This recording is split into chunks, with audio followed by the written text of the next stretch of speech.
हर हर महादेव साथिया, आप सभी का अपने चैनल लव यू जिंदगी में स्वागत है। आप सुन रहे हैं अपनी पसंदीदा कहानी तू मेरी जिंदगी हो का 76 भाग। मुझे एक बात समझ में नहीं आई, वह आपकी अपनी छोटी माँ सा है ना। वह आपके बारे में ऐसा कैसे बोल सकती हैं कि आप। जिंदगी आगे कुछ बोलना चाह रही थी लेकिन उसके शब्द उसका साथ नहीं दे रहे थे। वह बोलने में भी डर रही थी। इतना क्या सोचना है जिंदगी, कहा ना तुम आराम से अपनी बात बताओ। कमरे के अंदर तो मुझसे बोलने में तुम्हें बिल्कुल भी सोचने की जरूरत नहीं है, लेकिन मुझे ऐसा लग रहा है कि तुम अमला काकी सा की बात कर रही हो। साहिर ने कंफर्म करने के लिए पूछा। जिंदगी ने हाँ में सर हिला दिया। समझ गया कि उन्होंने क्या कहा होगा। ज्यादा मत सोचो उनकी बात को। मेरी जिंदगी सिर्फ तुम हो। तुम मेरी जिंदगी हो। इसके अलावा एक जिंदगी वह है जो कि ऊपर वाले ने हम सबको दी है, और उस जिंदगी में मेरा अपना कोई नहीं है।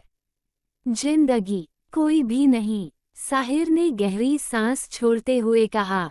पर उसकी बात में जो दुख, अफसोस और अकेलापन था, उसने जिंदगी को बहुत कुछ सोचने पर मजबूर कर दिया था। मतलब? जिंदगी ने पूछा। साहिर की बात से ज्यादा उसके लहजे का मतलब जिंदगी समझ नहीं पाई थी। आपका कहने का मतलब है कि हम सब आपके अपने नहीं हैं? मैं, मम्मी, पापा, प्रेम काको सा, अर्जुन भाई सा, दामिनी काकी सा और अभिज्ञा, ये लोग भी नहीं? जिंदगी ने कुछ उलझन में पूछा। साहिर ने इनकार में सर हिलाया और जिंदगी को अपने और नजदीक कर लिया। मेरा कहने का मतलब इन लोगों से नहीं था। मैंने तो इन लोगों से अलग अपने परिवार की कभी कल्पना ही नहीं की है। बाकी मेरा कहने का मतलब था कि यह सब सुख के साथी सारे हैं, दुख का साथी कोई ना। और जो दुख में मेरे साथी हैं वही सच्चे साथी हैं। साहिर फीके से मुस्कुराते हुए बोला। थोड़ा समझाकर बताए, मैं समझ नहीं पा रही हूँ। एक बार कहते हैं कि मैंने इन लोगों से अलग अपने परिवार की कल्पना ही नहीं की, और दूसरी तरफ कहते हैं कि आपका कोई अपना ही नहीं है। आखिर अब आपका अपना है कौन? जिंदगी ने उलझते हुए पूछा। आज तुम जो मेरा इतना लंबा चौड़ा परिवार मेरे इस राणा पैलेस में देख रही हो ना, इसमें से कोई मेरी मामी है, मामा है, काका है तो कोई मौसा है। इतना ही नहीं, भूले भटके सारे रिश्तेदार आज मेरी इस खुशी में शामिल होने आए हैं, लेकिन इनमें से 90% चेहरे पिछले 16 साल में मैंने एक बार भी अपना हाल चाल पूछने के लिए नहीं देखा। आज जो मुझसे बार बार पूछ रहे हैं कि कैसे है बेटा, कैसे क्या किया, हर किसी को मेरे बारे में जानना है, लेकिन पिछले 16 साल में इन लोगों ने कभी भी पलटकर मेरी खोज खबर लेना नहीं चाही है। जबकि उस समय मुझे इन सब लोगों की सबसे ज्यादा जरूरत थी, तो फिर मैं कैसे कहूँ कि यह सब मेरे अपने हैं। बोलते बोलते साहिर के आंखों में नमी आ गई थी। जिंदगी तुरंत साहिर की बाहों से निकलकर उसके सामने बेड पर बैठ गई और साहिर दोनों हाथों को पकड़कर बोली। छोड़ दीजिए इन सब चीजों को राणा सा। जो चीजें आपको दुख देती हैं, उन सब चीजों के बारे में हम बिल्कुल बात नहीं करेंगे। ये सब खुशी में शामिल होने आए हैं। खुशी खुशी आए हैं, खुशी खुशी खाना खाकर अपने घर जाएंगे। क्या जरूरत है इन लोगों से कुछ भी कहने की, शिकवा शिकायत करने की? रहना तो हम लोगों को अपने घर वालों के साथ ही है ना। दूसरों के बारे में क्या सोचना। अपना परिवार जब अच्छा होता है तो जंगल में भी मंगल होता है। जिंदगी ने कहा। साहिर मुस्कुरा दिया। इसलिए तो कहता हूँ कि दूसरे बड़े बेवकूफ़ हैं, जिन्हें मेरी एक छोटी सी बीवी बेवकूफ़ लगती है। जरा देखो तो कितनी समझदार है। समझदारी तो इसके अंदर कूट कूट कर भरी है। बिल्कुल सही कहा, हम जंगल में रहे या पैलेस में, कोई फर्क नहीं पड़ता, पर हमारे अपने हमेशा हमारे साथ होने चाहिए। सब खुशी खुशी एक दूसरे को कोऑपरेट करें, उसमें कोई मिलावटीपन नहीं होना चाहिए। साहिर ने फिर पकड़कर जिंदगी को अपनी ओर खींच लिया।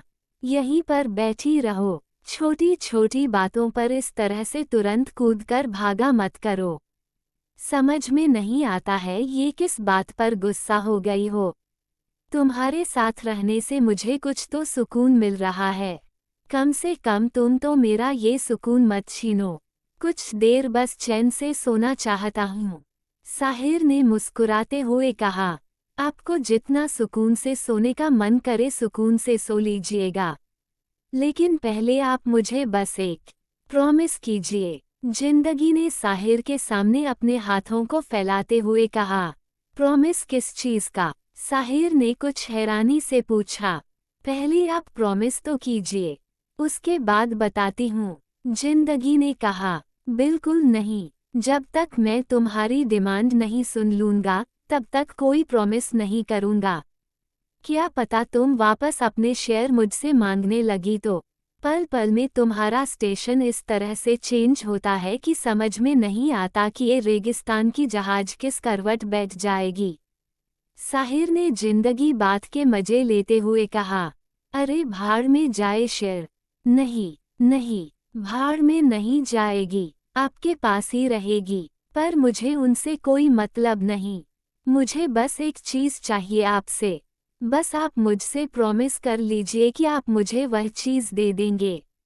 जिंदगी ने जिद करते हुए कहा, हाँ भाई बोलो, तुम्हें क्या चाहिए? अगर मेरे बस की चीज होगी तो मैं जरूर दे दूंगा।